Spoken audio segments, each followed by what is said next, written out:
Okay, we've talked about human factors and about aeronautical decision making, and the whole concept of human beings do make mistakes. We want to try to catch them before they become serious, dangerous, if you want to put it that way. And so we've come up with different strategies. The FAA has helped us with that, with some, mental kind of checklists we can go through, and help us to recognize that sometimes we have our own little hazardous attitudes that contribute to errors. So that's very helpful. But still, we come to the bottom line is we're still going to make some mistakes. We're going to make errors. We're going to even possibly violate FAA regulations accidentally. So the next question, of course, is what does the FAA do about that? I mean, they do have the responsibility for, as we've said before, safety and commerce. They need to promote safety and they need to promote commerce. Well, part of safety part is having the rules that they come up with. But you can't just have rules without some kind of teeth to it, so you have to have an enforcement responsibility as well, and they do, as a matter of fact. In the old days of aviation, back when I was a young lad, you would see the guy, you'd come in with your airplane, and you shut the engine off, and you look over there, and you see a guy with a suit coming towards you. Yep, you figured you were probably, it was irrational, though, because they weren't really out to get you, but you just felt like they were out to get you because that was the attitude. You sort of thought that they were out there to enforce the rules, so what did I do wrong? That's the first thing you say. You know that they're going to come, they're going to ask you for your pilot certificate and your aircraft documents. Yeah, that's standard. Everybody knows they've got that stuff available, but still you felt like they could ask you questions too that you might not be able to answer. Anyway. But as the industry, all of us started thinking more about human factors and accepting the fact that we do make mistakes and accepting the fact that it's better to learn from our mistakes than it is to just get hand slapped for making a mistake. That isn't really helpful just to get punished for making a mistake. It's better, maybe we should learn from that. So the FAA has come up with, and they published a paper, the FAA's compliance program, just describing it. You can look that up on the internet and read it yourself if you want. I just want to briefly address that program and the concept of we are all in this together. We're working together. We're actually working with the FAA. The FAA is working with us as well because we all want the same thing. We want a safe system where we can ride as a passenger in the airline and feel comfortable that everybody's on board with this, keeping this system safe, the National Airspace System specifically. And we also feel like people respect our rights to do what we're doing as well. And we're certainly we're going to try our best not to, we're hoping everybody's trying their best not to interfere with one another. Let's have some peace here, right? And peace including safety. So under that, their concept now, it's been a good while, it's nothing new, but their concept is to use a non-enforcement approach to ensure the correction of some kind of regulatory non-compliance, right? And of course, we're looking for flawed systems or procedures or even just a simple mistake people make or a lack of, maybe there's a pilot doesn't understand totally, or maybe there's an older pilot that's forgotten some of the things that they used to know, right? So this is not supposed to go to the court. They're not wanting to go to court and try to find guilt, but they're trying to help us move along and identify these errors and be educated and helped along to not make those errors again, right? Which may include remedial training, extra training for a pilot. So they observe an error, a violation somehow. Right now it's difficult for them to do because not everywhere at all times, but after remote ID comes into effect, whenever that happens, whenever that comes into effect, theoretically September 2023, this year, when that comes into effect, they will be able to identify and find you, and they will know who you are. So their teeth, they're going to get bigger teeth to enforce the regulations. But that's not their first intention. Their first intention is to come to you, contact you, say, hey, on this date, we observed that you were here, and it appeared that you were flying above, faster than 100 miles an hour, higher than 400 feet above ground level, I don't know, whatever it is. Can we meet with you to talk about it? And you're probably going to say yes, because if you're obstinate about it, like, I don't care what you say, that's probably going to move towards the enforcement part, right? Because we're working together, so they're going to contact you, and then you sit down with them. It may, with an FA person or with one of their designated representatives. They have a pool of drone pilots that have experience and have the knowledge, and they're going to tell you that you need to meet with this person to help you not do that again, okay? Which may involve money. You might have to pay the guy. I mean, come on, making this poor guy leave his house. Anyway, beside the point. Education is the first thing they want you to do. They want to try to help you, but they also want something from you. They want you to explain,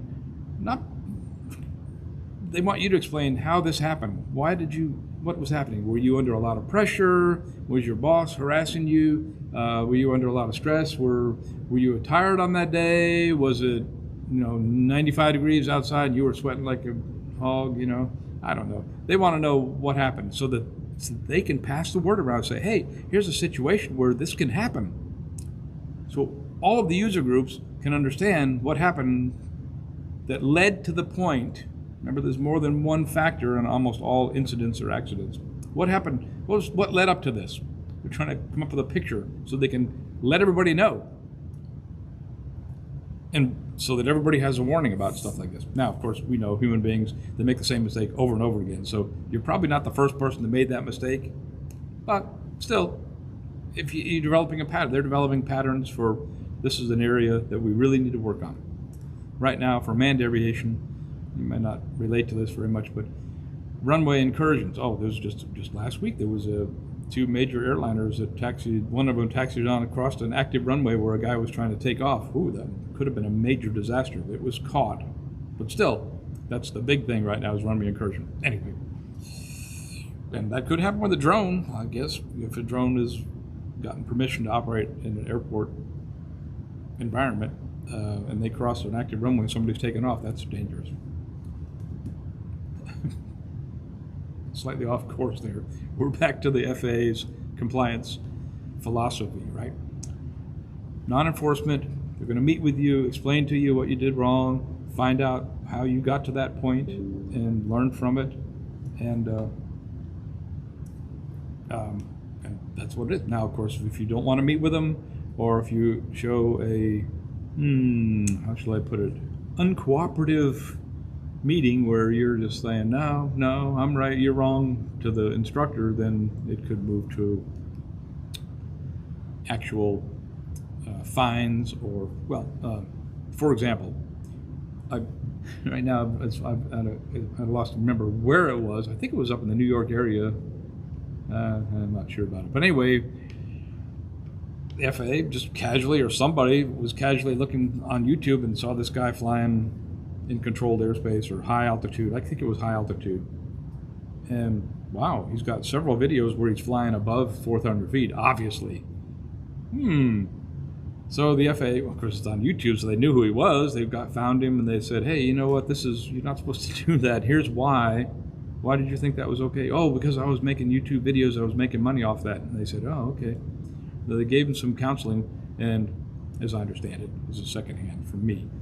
They must have probably gave him some counseling, and he was just like, no, I'm going to keep doing it. Or they observed repeated videos of him doing this. So they took his license away, which he really didn't care. He's going to fly no matter whether he had a license or not. But then they said, okay, how much is he making? I guess they went, how much does he make on these YouTube videos? Oh, he makes $100,000. I don't know what the number was. I can't remember. $100,000 a year. We'll fine him $90,000. And sure enough, it was a huge fine. Everybody was outraged, but then they realized this guy's making a ton of money off his YouTube videos. Wait a minute, but he's posing a major hazard to air traffic. I mean, next time you take a trip to the Bahamas and you jump on Delta Airlines, whatever, you're sort of hoping that the guy with a 50-pound drone is following the rules, because if he climbs, if he's somewhere right outside of Atlanta and he's at 10,000 feet with his 50-pound drone and your Delta airline crashes into that, what are you going to be, like a Sully Hudson River landing on your, of course there's no river around here, but it's kind of, you don't want that. So it's in all of our best interest to find these people and try to stop them somehow. And we're all sort of hoping that all the people in aviation are on the same page with this. The FAA is not our enemy. We're our own enemies, because sometimes people get away with stuff and we laugh and say, ha ha, yeah, that's cool. That's a cool video. Well, I don't know about that. It's causing a hazard. And, boy, I only have to do once. Bring down an airliner with a drone, and we're going to have more rules. So anyway, we're sort of hoping that everybody has some kind of ethic that says, do unto others as you would want them to do to you. It should sound familiar. Okay, so anyway, that process works in those particular situations, but in general, as drone pilots, they've set up a system where we can voluntarily report these kind of things. We don't have to wait for the FAA to call us up and say, hey, we can say, you know what, I was flying the other day, and I put the return to home in there, but I didn't notice it was not in feet, it was in meters. Well, 400 feet is a whole lot different than 400 meters. So you notice that you push the return to home button, trying to find the drone, wondering why it's so high. Well, it was set to the wrong standard. So you report that on a electronic form, and that gets put into the system where other pilots can read it to learn from your mistake. FAA can read it so they can learn, well, maybe you need to address that issue. And that was just an example. I've never done that. And also the industry too. Manufacturers can say, hey, you know what, there's a problem with the putting meters in feet. I mean, I know we sell our product in France, but maybe we ought to have a specific USA drone that defaults to feet, just to help these people. I don't know. That's just an example. So anyway, what it is I should have said this first, but it's the Aviation Safety Reporting System, ASRS, and there's a picture of it there, the landing page. And they have some publications. They have callback that you can subscribe to, and every month they send you, of course. Now they're going to send you all of aviation, including drones. There aren't many drone ASRS reports. I put one in, yeah. Not for the 400 meter thing. Something else happened that I had to put a report in there because I wanted people to learn about that particular issue. And there's a search feature that you see there, the Search ASRS database, so you can look and say, I want to know about all the drone incidents that have happened, find out what people have been learning about that. And of course there's a report to ASRS. So you click on that and it comes up with a report. You got to put your name and all that information in there, your drone, what you did wrong, and also obviously you want to explain, why did you do that? I mean, what came over you to do that? Was you just forgot? You just got in a hurry and didn't do the checklist, or some kind of explanation they would like you to know. Now, this report, when you fill it out, it becomes anonymous. So the FAA reads the report, but they don't know who you are. They can't get back on you and make it. Unless there's something in there that you say, I did this on purpose. I don't care about the rules. I just wanted to do it. Well, you don't get immunity for that, okay? You only get immunity for things you just, oops, I messed up. So it's a real handy program, and I encourage you to at least subscribe to it, or at least go through the ASRS database and every once in a while check to see what's been reported for drones. What are the kind of errors that people are making that have concerned them enough to write a report about it? And yeah, you need to report stuff too that you see.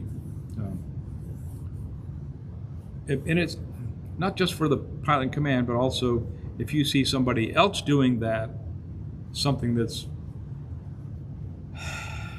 violating the regulations, this is an easy way to report that. You're not thinking on somebody. Again, it's it's just informational. They don't come back and find the guy. You don't even put their name in there. You put your name in there.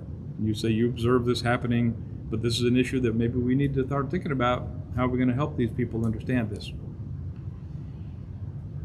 In that line, it's very distressing when I see Facebook pages where there's a no, what is it called? No thinking statement on it. It's like, you can't comment on a video telling them that they violated the regulations.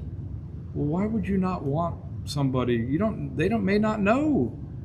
So, and I really, it sort of grieves me because, like, okay, you're just going to delete any comment that's negative about somebody doing something that's illegal. Again, that shows an appalling lack of understanding of the whole system. This system is based on voluntary compliance because there's not enough people to go out there. There's not a bunch of policemen standing out in the air going, stop doing that. It's mostly voluntary. But it won't be eventually. People, I mean, there's countries now that ban drones. You can't fly a drone unless you get the government to observe you flying the drone or something, some major restrictions about it in only certain areas. And that's what it will come to eventually if we start having massive problems. Happily, it hadn't happened yet. Almost everybody is compliant, so I'm not, I'm not negative, I'm just saying. We could move in that direction. So consider the aviation safety reporting system, checking that out, looking through it, maybe even subscribing to their callback. That might be too much TMI for you because, I mean, you may be, in fact, disturbed by the number of airliners that do make mistakes, but they're human too. There's lots of backup processes to keep them from getting to the point where there's an accident. So rest assured it's not that kind of thing.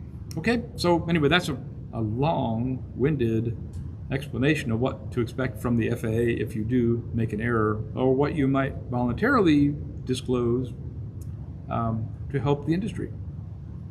Okay, thanks.